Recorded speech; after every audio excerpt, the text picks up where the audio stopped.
Então, bem-vindos ao Satsang. Obrigado por virem. Hoje o nosso tema é soltando as amarras. E como que a gente consegue soltar as amarras? Percebendo primeiro que tem amarras, né? Quais são as nossas amarras? O que está nos prendendo, né? Então, para isso, eu convido vocês a fazerem essa experiência da experiência direta, a vivência da experiência direta, né? Independente da nossa crença, do que a gente acredita em termos de religião, de religiosidade, né? Eu estou convidando para a gente olhar, né, para esse lugar aí que eu vou sugerir, tá? Eu já tentei em outros satsangs fazer esse caminho, mas aí não teve assim êxito, né? A gente já tentou fazer isso que eu estou propondo hoje, mas vamos lá, vamos, porque a gente fica preso nos conceitos, nas crenças e não dá vazão, né, a essa abertura que vai ser proposta aqui, tá? Então, é o seguinte, eu já perguntei algumas vezes, né, para aqui no Satsang, e eu não sei se o Isaac estava presente, a Karina não, né, que está vindo hoje, a Janaína poderia estar presente, né? É o seguinte,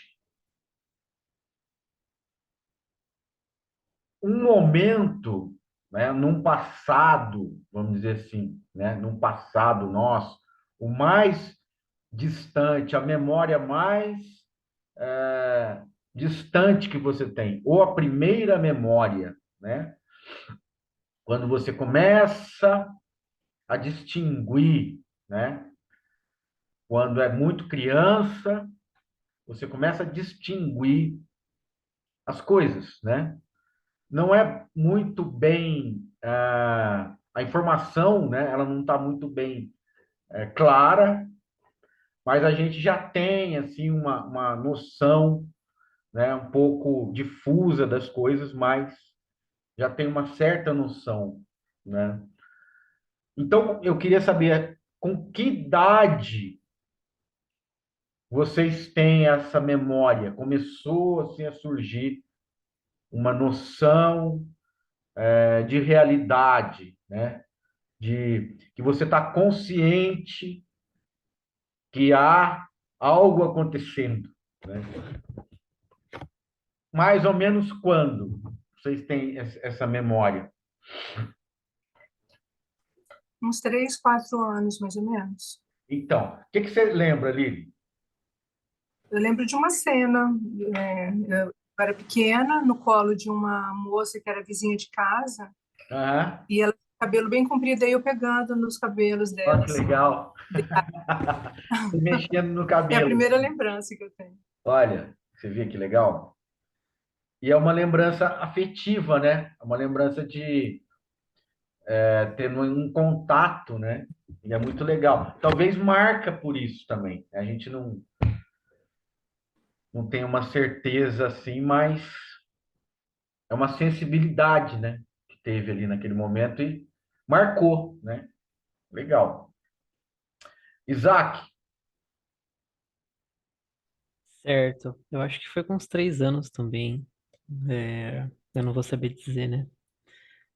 Mas eu tava na casa antiga da minha mãe, uhum. tava brincando com uns trenzinhos de plástico azul.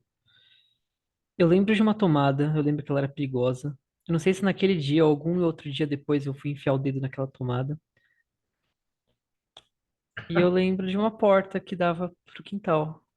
Eu Olha não que lembro, não legal. tem ninguém nessa cena, só tem eu, uns brinquedos e eu Olha andando que legal. e olhando pra fora. Mas é engraçado, né? Quando a gente revisita isso, né? Parece que a gente está meio no contato com essa criança, né? Com essa com esse serzinho ali que estava começando a Uhum. entender, né? Quando eu lembro isso, o Aham. que eu sinto curiosidade. Como eu sentia naquela idade, eu sinto curiosidade, eu quero Olha para você ver que saber. você desperta o que você estava sentindo, né? Naquele momento.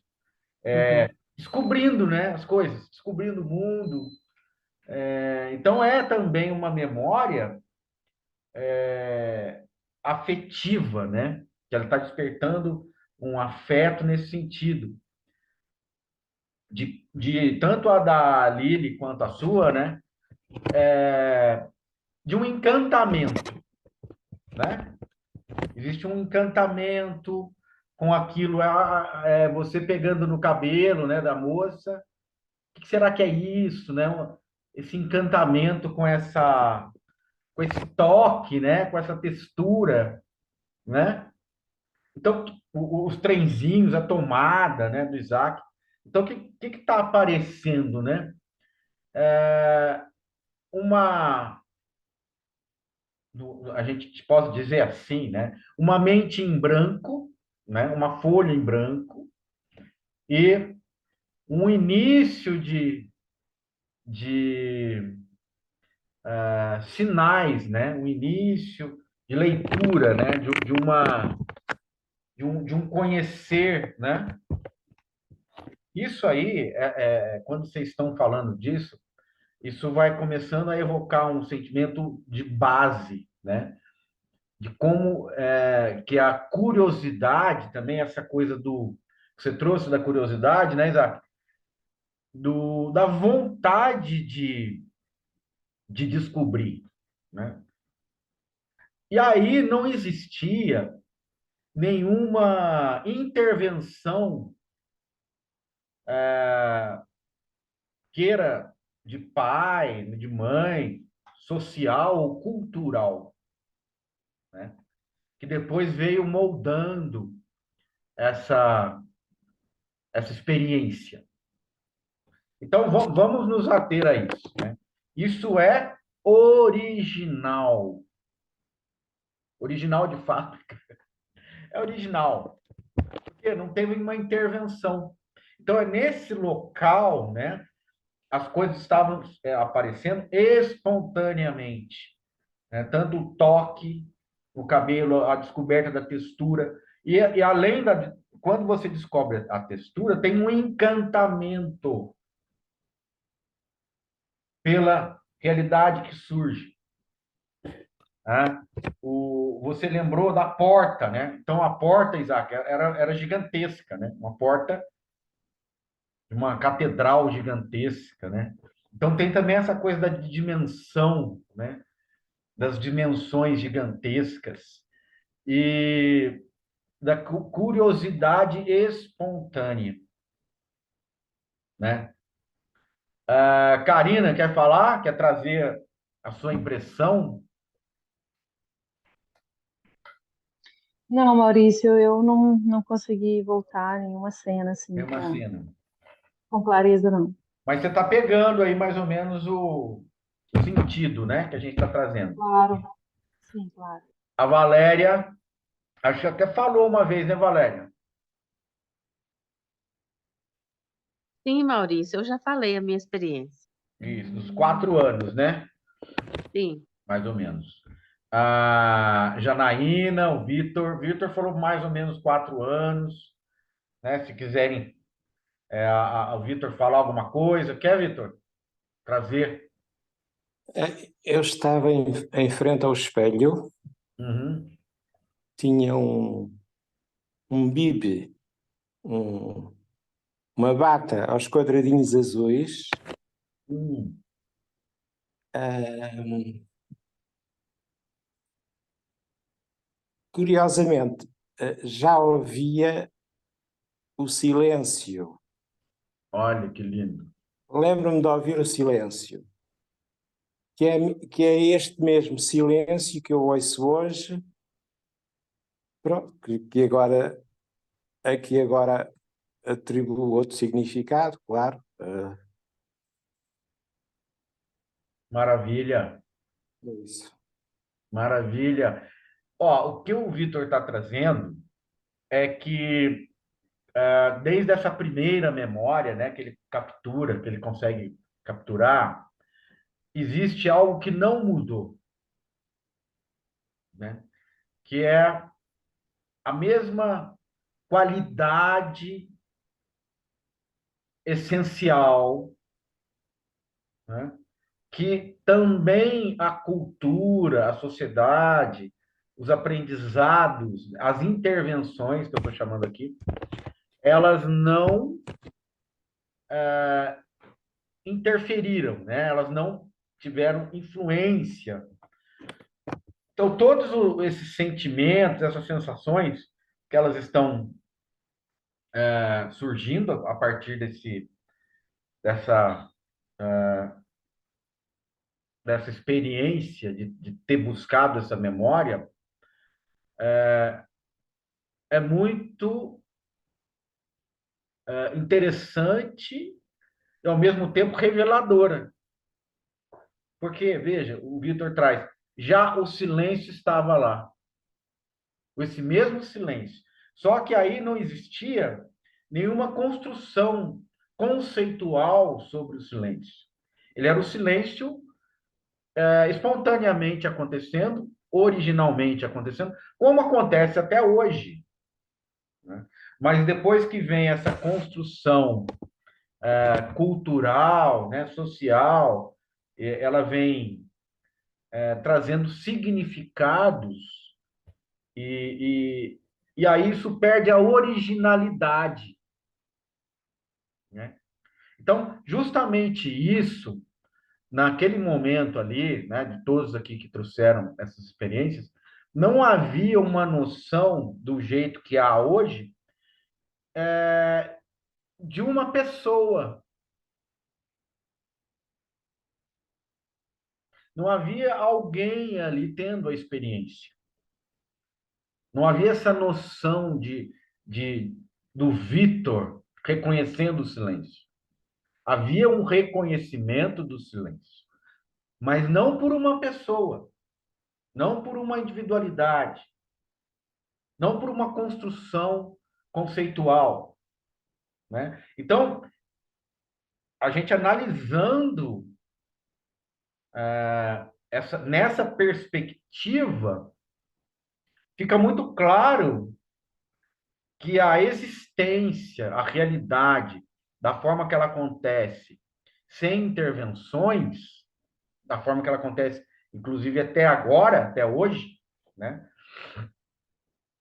Ela é acessível e ela é mais verdadeira, né, do que as intervenções, as camadas que vieram tentar explicar os acontecimentos, tentar rotular os acontecimentos, que são os conceitos. O grande conceito é o conceito do eu, ao que a gente se agarra mais, né? E junto com o conceito do eu vem o nome desse eu. No caso, Vitor, porque naquele momento, Lili, né, Lilian, Isaac, Valéria, Karina, Janaína, naquele momento não havia uma clareza de alguém que tem um nome reconhecendo alguma coisa. Não havia esse tipo de nomeação, né? Então, esse estado é o estado natural, né? E o estado da experiência direta, sem intervenção, ok? Sem intervenção. Nesse estado, não há uma necessidade de identificação, nem de interpretação. Isso vem depois, né? Porque a noção que está incutida, né, na nossa cabeça de aprendizado. Esse aprendizado ele está incluindo o aprendizado conceitual, ou seja, a visão de mundo através de uma pessoa que tem um nome, que se identifica com um, um local, né, no espaço, com um corpo, né, com uma história e principalmente com bens que ela possui. Porque uma das amarras mais fortes que nós temos é a noção de que o que nós possuímos faz parte de nós.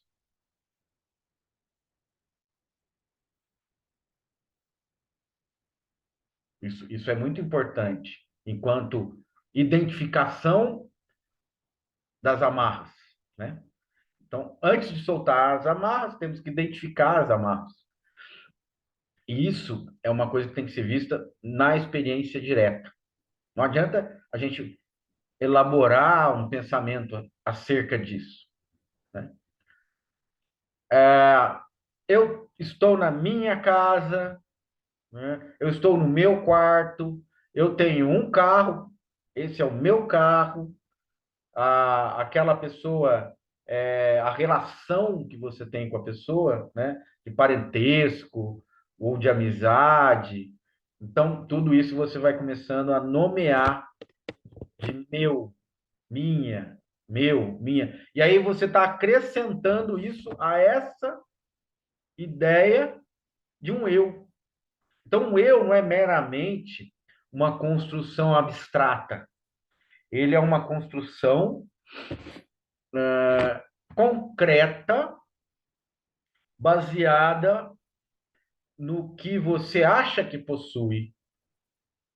É como se fosse um mosaico,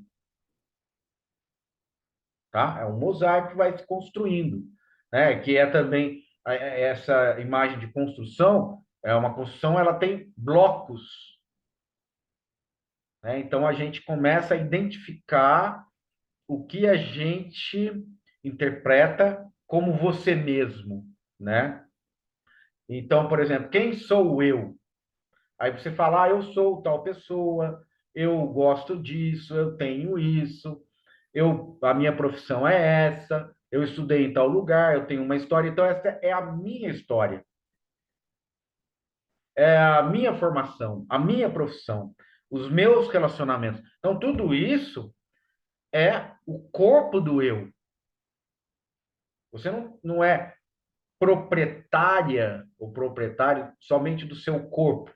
Você é proprietário e proprietária dos corpos de todos aqueles que você inclui na sua identidade,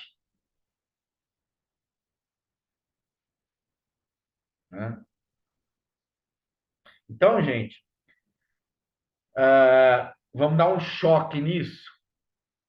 Vamos dar um choque nisso, né? O choque é o seguinte: a forma que o eu existe, que a gente está descrevendo aqui também, né, é uma forma óbvia, porque não há dúvida de que há um eu existindo e que esse eu possui esses agregados que eu falei.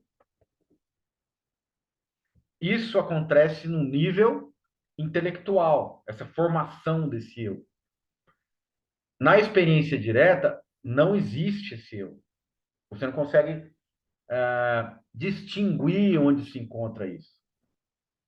Então, vai ficando claro na experiência direta que é uma ideia, que é um conceito, que é algo que não estava presente naquele momento das primeiras impressões, quando a gente, então, começa a sentir a realidade,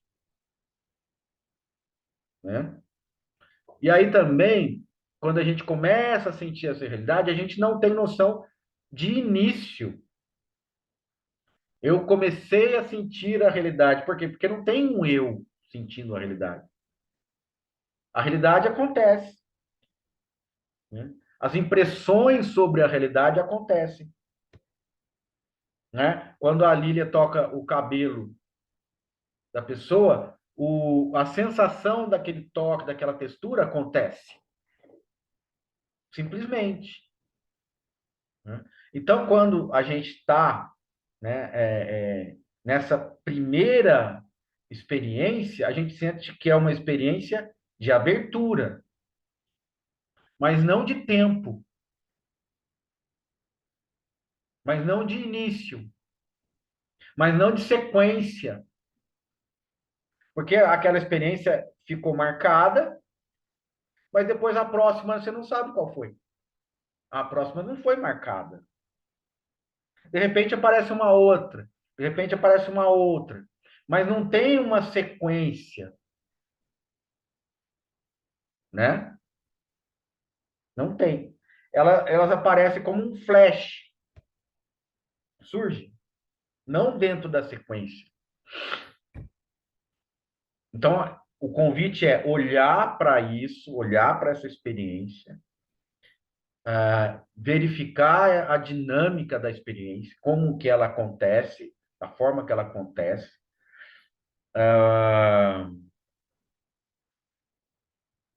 E também isso que é muito familiar, né? Que a gente chama de vida, a nossa vida, porque a gente começa a agregar as experiências como pessoais, né? Não só, como eu já falei, né? Os bens, né? Tudo aquilo que vai fazendo parte do senso de eu e de meu, toda essa experiência passa a ser familiar. Ao longo do tempo, você começa a ver a vida como algo óbvio, a existência como algo óbvio. É óbvio que eu existo. Só que tem um problema. Qual é? Você vê, né, assim como Buda viu, e aquilo marcou o início da investigação de Buda, né? Ele viu três coisas que não fez sentido. Ele viu três coisas na existência que não fez sentido: doença, velhice e morte. Essas três coisas ele falou, mas alguma coisa está errada. Tem alguma coisa errada, né? Porque essas três coisas geram o quê? Aquilo, sofrimento. É isso que ele trouxe, né? Então, essa realidade é como se você fosse, por exemplo, num lugar paradisíaco, Ilhas Fiji, ou, né, não sei, Fernando de Noronha, ou Portugal, né? Ou Portugal, ou a Ilha da Madeira, né? Que parece que é bonita, ou Diamantina, que é muito bonita, né? Ou Santo Antônio do Amparo, né? Ou, o que mais? Guarantã do Norte. Ó, que coisa linda. E lá, nesse lugar, você está lá um mês, 2 meses, um ano, e você acostumou. Por quê? Porque é você se torna o lugar. Né? Você se tornou o lugar, porque aquilo é familiar. Então você se tornou aquele lugar.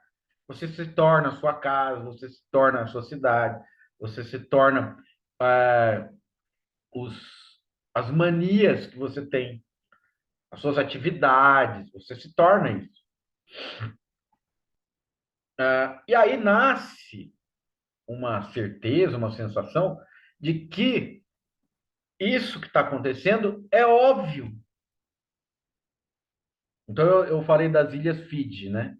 Aí você está tão acostumado e transitar por aquele lugar, que aquilo passa até a ser um pouco banal, né? Você não, no começo era uma coisa maravilhosa, depois você fala, essas praias aí, né? Essas águas azuis, tal, tá tudo bem. Você vai acostumando, vai perdendo aquela sensação de novidade, passa a ser algo mais familiar, ok. Já aconteceu isso comigo em viagem, né? Você está indo num lugar e aí você fala, que legal, gostei disso. Ah, vamos comprar isso aqui? Não. Ah, depois a gente volta aí uma outra hora, né? Nunca mais. Então, isso que parece tão óbvio, né? É uma obviedade enganosa. Isso aqui que parece tão óbvio, né? Essa vida que está parecendo tão óbvia, as coisas que acontecem, né? Você levantar e andar, e pegar um copo d'água, né? E beber água, e ir no supermercado, e dirigir, e, né? Etc, etc. Não é uma obviedade, porque termina.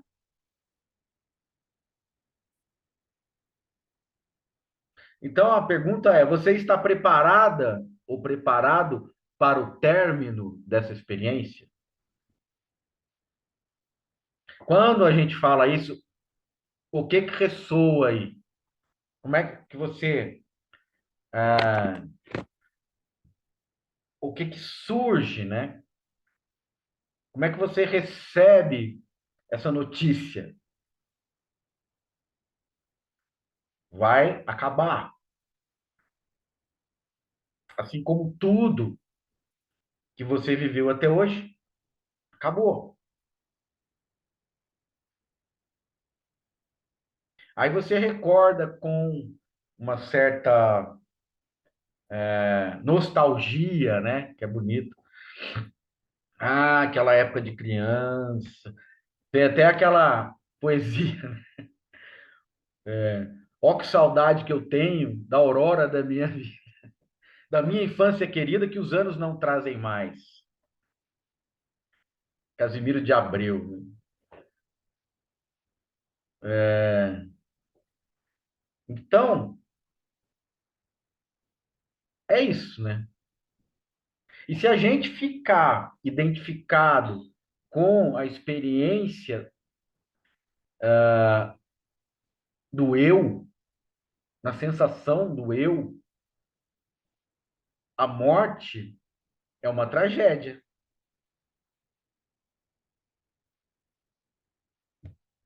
Por isso que o que a humanidade, né, mais teme, a sociedade, né, tudo isso, a sociedade como um todo, né, é este evento, o evento morte, né? Porque é, na verdade, um desaparecimento. O que é a morte? Desaparecimento, pelo menos dessa experiência. Eu não estou afirmando que existe, que não vai existir mais nenhum tipo de experiência, né? Mas pelo menos dessa experiência que a gente chama de eu, que tem um nome, tem uma profissão, né? Por que que ela vai desaparecer? Porque todas as outras experiências anteriores desapareceram. Então, morte já existe ao longo da vida. Cadê a menina que estava no colo da vizinha pondo a mão no cabelo? Desapareceu. Cadê o menino brincando de trenzinho, né? Desapareceu. Cadê o menino olhando para o espelho, reconhecendo o silêncio? Desapareceu. Hum. Doeu?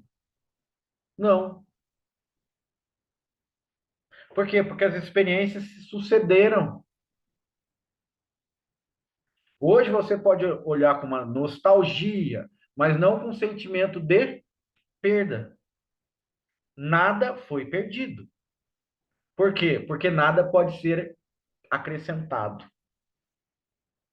Então, essa constatação é que não há efetivamente, na sua experiência direta, nenhum ganho quando a gente entra no aprendizado das coisas, a gente tem uma sensação que aprender, né, acumular informação, armazenar informação é um ganho, mas uma falha no cérebro, né? Uma pequena falha no cérebro pode anular todas as informações que você tem.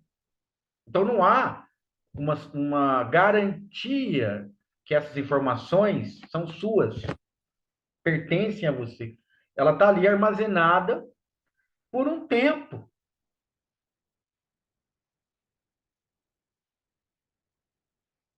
né? É só um tempo. E isso vai se esvaindo, né? Mas a ideia principal é o ganho, a sensação de ganho, ela não é concreta, ela não existe na experiência direta. Quando você conta para você mesmo que você ganhou alguma coisa, o que que você desencadeia? Uma reação química que vai gerar uma,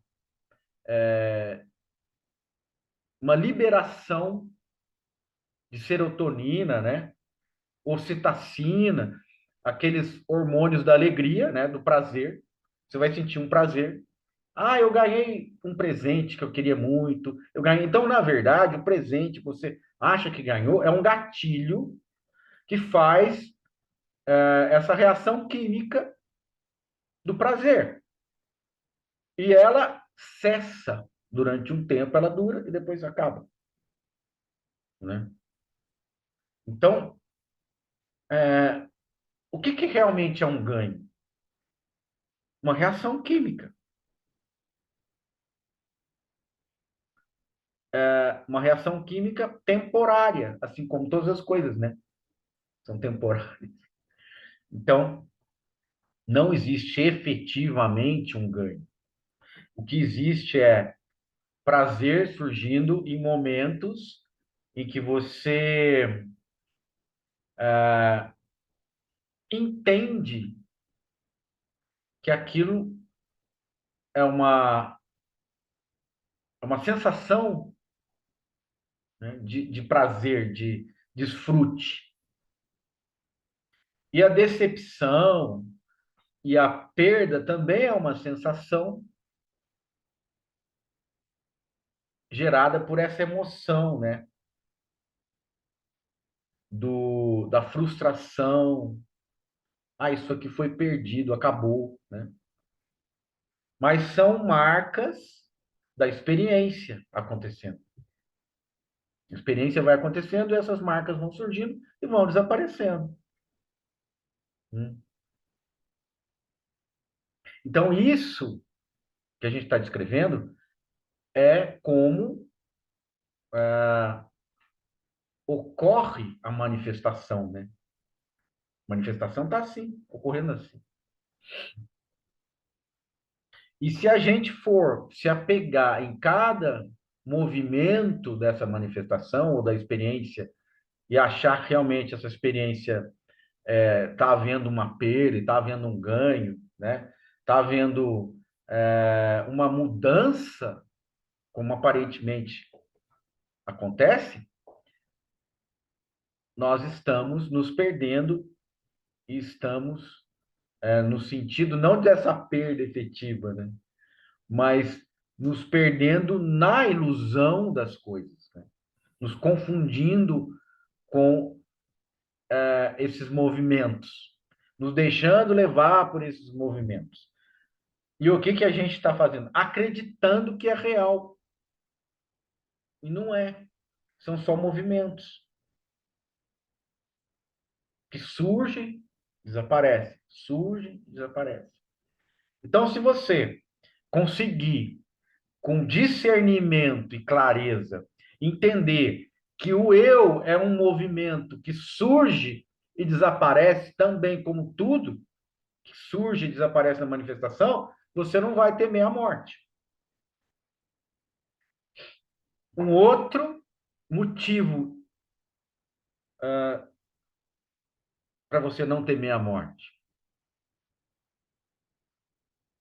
É que a vida que surgiu e que você julga que é sua, não é você que está criando.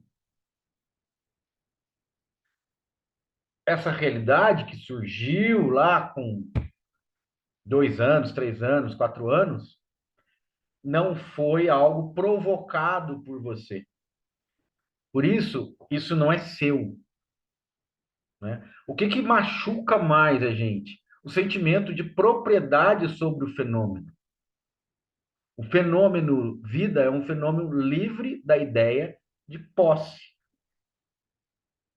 Se a vida não tem um possuidor, ela acontece e deixa de acontecer por si mesma.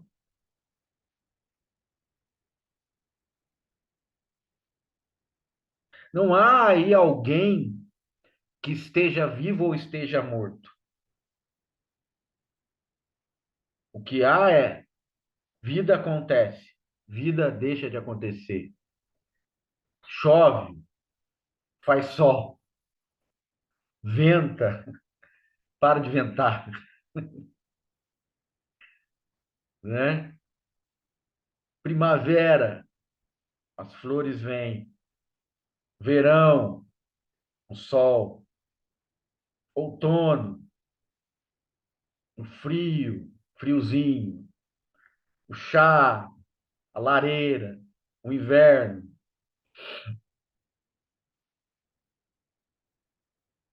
Primavera novamente, né? Verão. Quem está fazendo isso? Quem é o dono disso? Quem é o proprietário disso? Quem é o proprietário da realidade? A realidade acontece, mas não tem um proprietário. Então, isso, se a gente for se aprofundando nisso, vivenciando principalmente isso, as amarras começam a se afrouxar.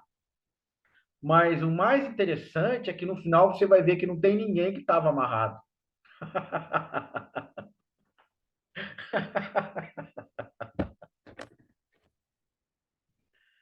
Ai, ai. Isso chama espontaneidade, né? É o que o Nisargadatta chama de a vida, né? A existência natural, sem você estar exigindo nada, né? Porque você sabe como é. Então você não está impondo para a existência nenhum tipo de regra que você ou a sociedade ou a cultura entende que são verdadeiras. Então, é uma grande piada a gente tendo uma noção de individualidade fechada, achar que nós temos o poder de interferir no curso desses acontecimentos. E a grande sacada é a gente estar à vontade nisso.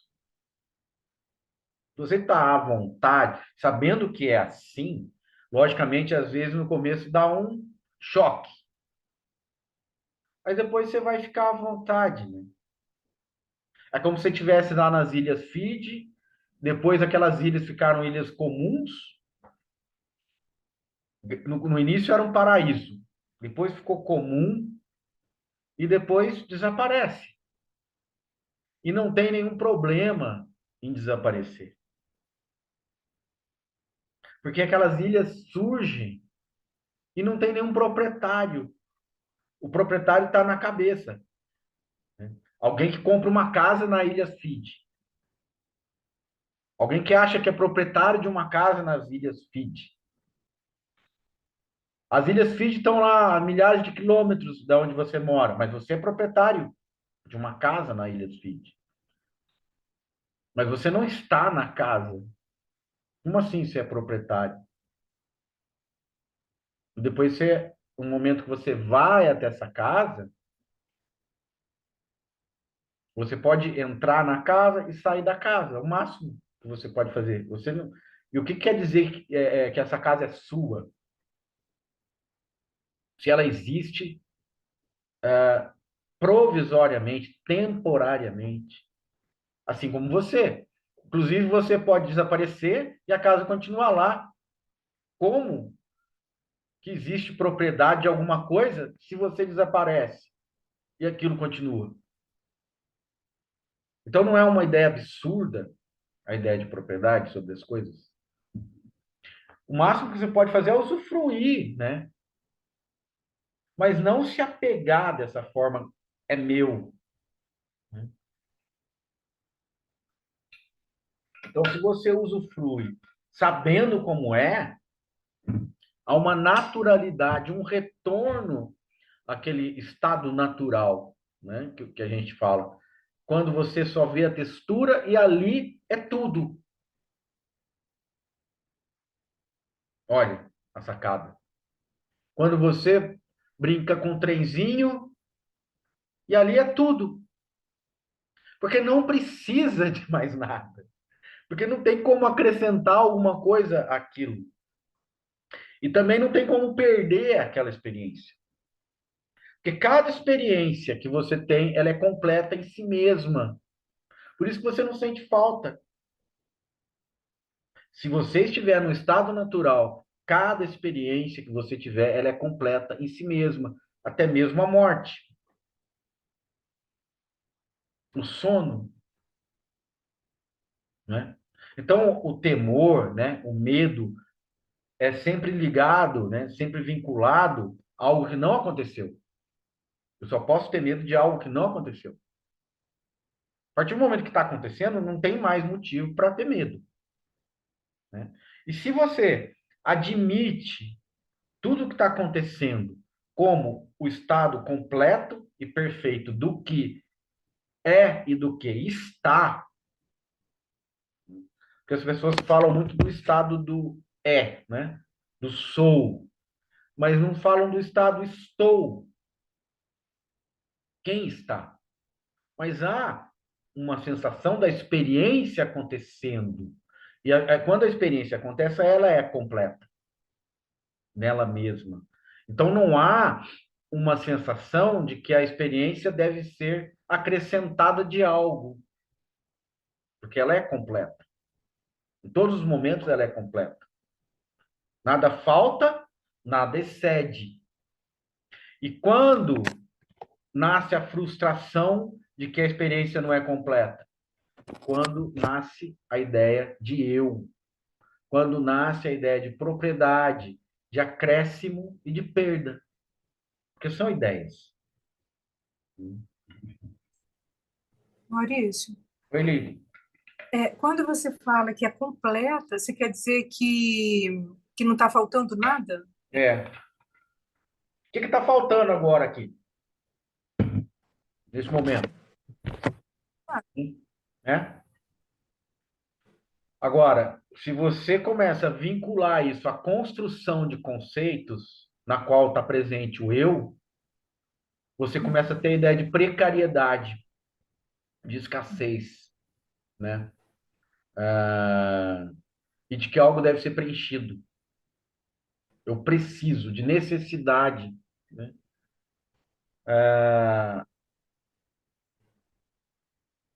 Isso nasce só se você fizer uma elaboração. Só se você elaborar as questões acerca disso. Enquanto você não elabora, por exemplo, a experiência do Isaac. Eu estou brincando aqui com um trenzinho azul, mas está faltando o trenzinho vermelho. Porque ele está mexendo com uma coisa que não está presente. Então, a necessidade nasce daquilo que não está presente em um nível intelectual, numa mente conceitual, numa mente que discrimina, né? Porque quando você entra no pensamento, começa a discriminar, você interpreta, podia estar melhor. Desde o começo do satsang, a gente está aqui, né, numa comunhão. E aí não passa pela minha cabeça, eu acho que não passa pela cabeça de vocês, não sei, uma ideia de que falta alguma coisa ou podia estar melhor, porque não existe uma análise interpretativa do que está acontecendo no satsang. Depois, se vocês forem ver o vídeo e parar o vídeo, porque as pessoas que não participam do satsang podem fazer essa análise interpretativa. Ah, mas não foi falado isso, mas devia ter acrescentado aquilo, mas não sei o quê. Por quê? Porque eles estão trabalhando com a mente conceitual que elabora e interpreta, né? Aqui nós não temos essa sensação porque a gente está trabalhando com a experiência direta. Quando eu falo da experiência direta, você entendeu já. Aquilo completo. O que está faltando? Nada. E nenhuma vivência. Por que a vida tem essa peculiaridade, né, de não escassez? Porque ela é completa em si mesma. Porque o valor dela é intrínseco. A vida vale pelo que ela é, e não pelo que ela vai ser e porque ela deixou de ser. Tanto que esses momentos na infância, você não tem a sensação que você perdeu alguma coisa. Foram vividos. Né? Todos os momentos da sua vida foram vividos. Esse momento é mais importante que o outro? Não, porque todos são iguais na sua completude. Desde que você não alimente nenhuma ideia de pior, melhor, né? Poderia estar melhor, né? Qualquer lugar que você vá, se você cria uma expectativa, uma viagem, tá, mas está faltando tal pessoa, ou está faltando tal coisa, eu não trouxe isso, poderia estar melhor. Mas quem diz isso para você? A mente discursiva, interpretativa, a mente conceitual, né? Que tem essa ideia de ganho e de perda, que não é Ô, real. Maurício, Fala, exato. eu tenho uma pergunta. Aham. Esse recurso nosso de olhar para coisas, para situações e, e tentar olhar além do que a gente está vendo, tentar ver o que poderia estar ali para que aquilo fosse servisse a seu propósito melhor, tivesse um resultado mais próximo do que o proposto. Esse recurso nosso, Uhum. ele, ele ajudou bastante a gente ao longo da evolução como espécie, certo?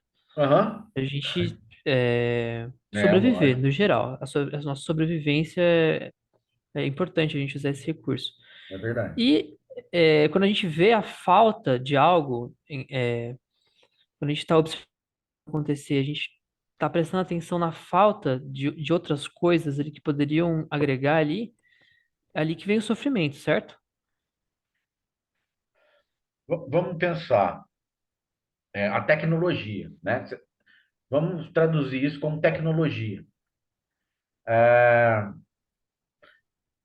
o avanço tecnológico traz o quê? Conforto.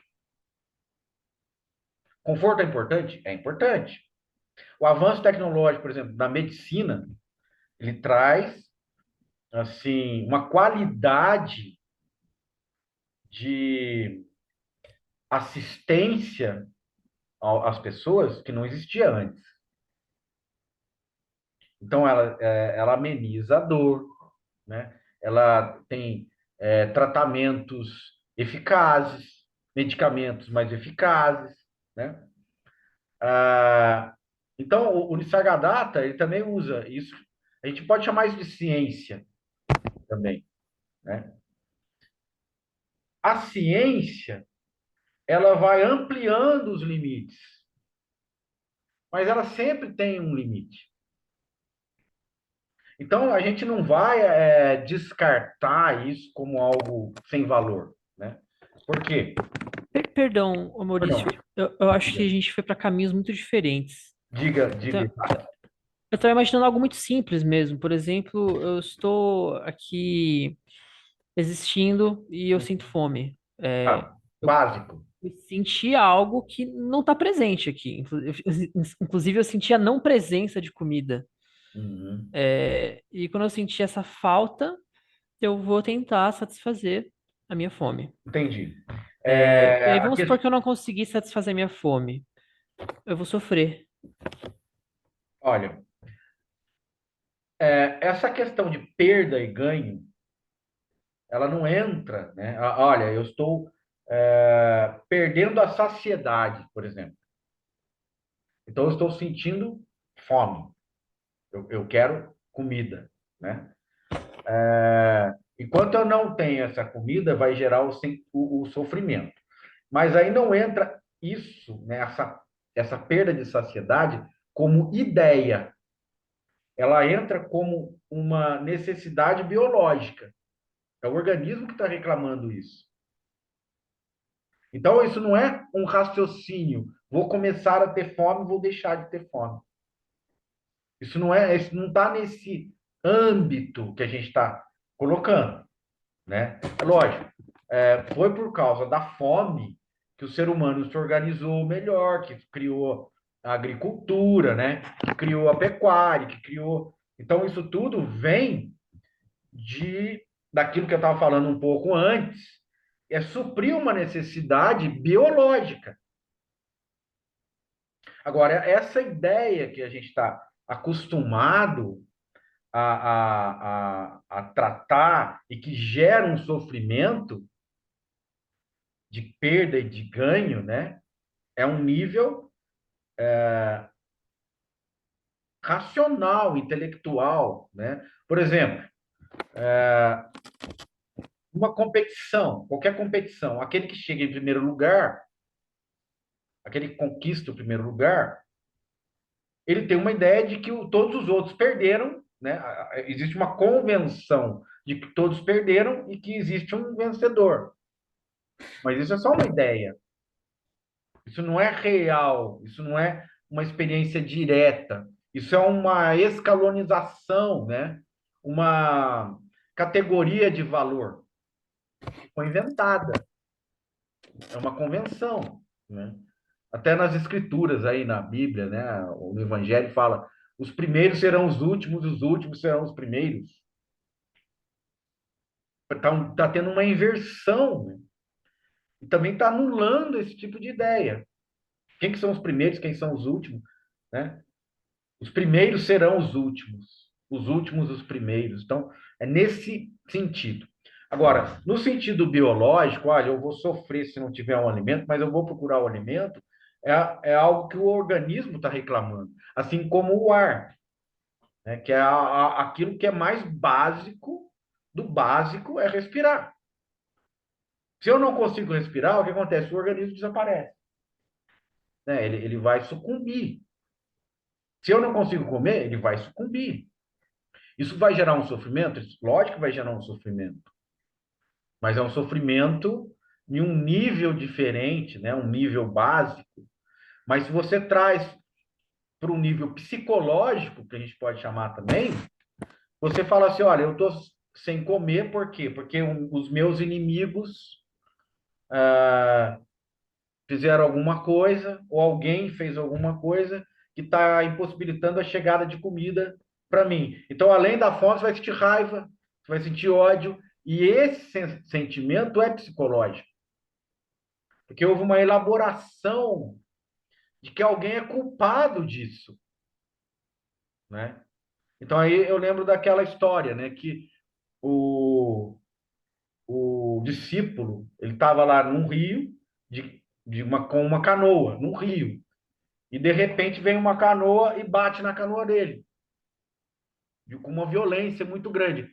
Qual a reação? Ele vai virar para xingar a pessoa. Como é que você faz uma loucura dessa? Quase quebrou minha canoa, né? Quase virou minha canoa. Se eu viro a canoa aqui, daqui a pouco eu posso me machucar, morrer. Quer dizer, ele estava com um sentimento de ódio em relação àquela pessoa que bateu nele. Na hora que ele virou, viu que a canoa estava vazia, que a canoa soltou de algum lugar, veio e bateu na canoa dele, para quem que ele vai direcionar esse ódio? Então, naquele momento, aquilo se desfez como algo que é uma ilusão da cabeça dele. O que pode estar acontecendo com você, né, naquele momento, é fome. Mas se você começa a elaborar e fala, quem é o culpado por eu estar com fome? Sou eu mesmo, que eu não trabalhei, que eu não fiz isso. Ah, é o meu inimigo, é alguém, é o ego, que o pessoal gosta de culpar pra caramba. Então, aí que entra um sofrimento que é maior. E aí também, Isaac, foi bom você trazer essa questão, porque o próprio Buda, quando ele trata de sofrimento, é esse sofrimento. Sofrimento psicológico. É o sofrimento que nasce na mente conceitual, na mente que vai interpretando, analisando, né?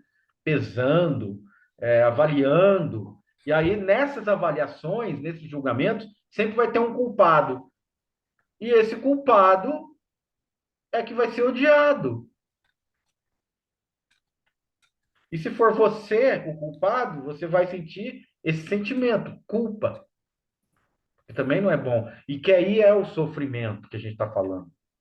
Então, o sofrimento ele é gerado por esse tipo de interpretação psicológica, né?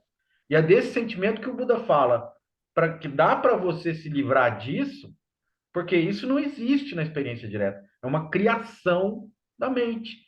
Mas qual mente? A mente que discrimina, a mente que criou os conceitos, né? Agora, a gente está num mundo moderno, a gente pode se utilizar de todas a parte tecnológica, a gente tem que trabalhar, né? A gente está na vida diária, isso é tranquilo, mas a gente pode discernir as coisas. Por quê? Primeiro, isso aqui não é para sempre, isso vai passar no sentido de esse corpo vai desaparecer, né? Então, é um choque no início, mas é uma realidade. Então, a gente tem que viver de uma maneira de qualidade, a gente tem que ter uma vida de qualidade. Nesse sentido de, eu sou consciente que isso aqui é rápido, mas cada momento é um momento novo e completo em si mesmo. Ele é completo em si mesmo, porque não falta nada, nem nada sobra.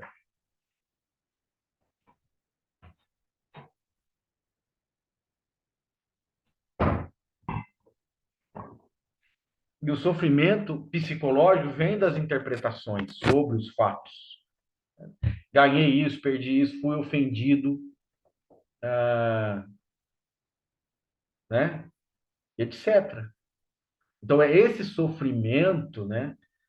É que vai corroendo a gente, que a gente rumina aquelas histórias, né? Quando você julga que alguém te maltratou e aquilo fica repetindo, né? Ou se você é culpado de alguma coisa, você fala, não devia ter feito, e fica repetindo, né? Então, faz parte do discernimento isso.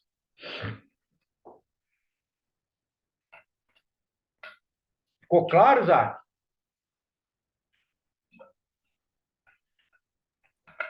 A busca de um culpado traz o Isso. sofrimento. É o bode expiatório, né?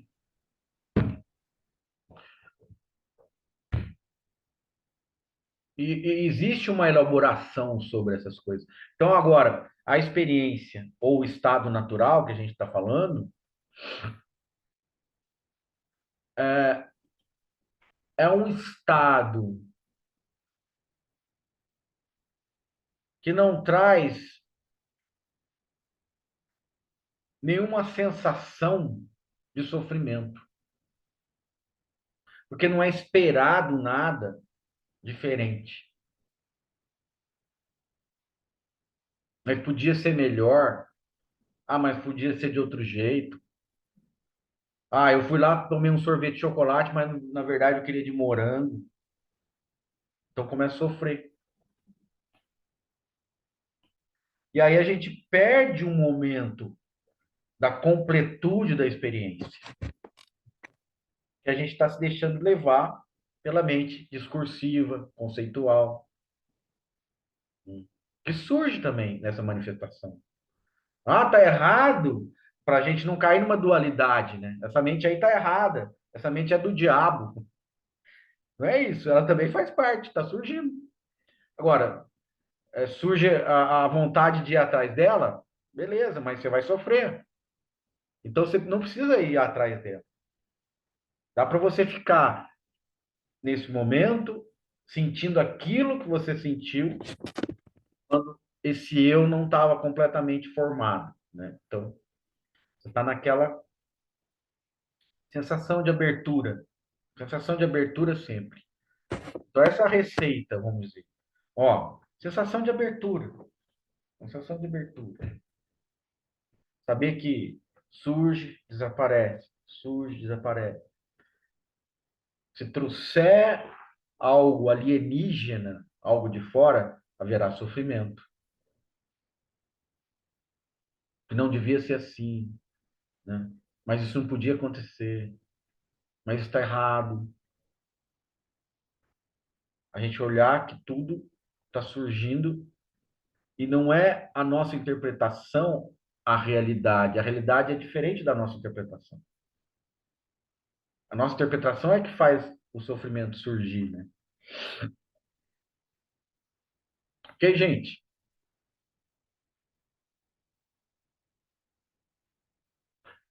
Tranquilo, então? Alguma coisa a mais? Já é bastante para pensar sobre. É, bastante para se debruçar aí, né? Karina, tá tudo tranquilo? Está fim. Beleza, Janaína, Valéria,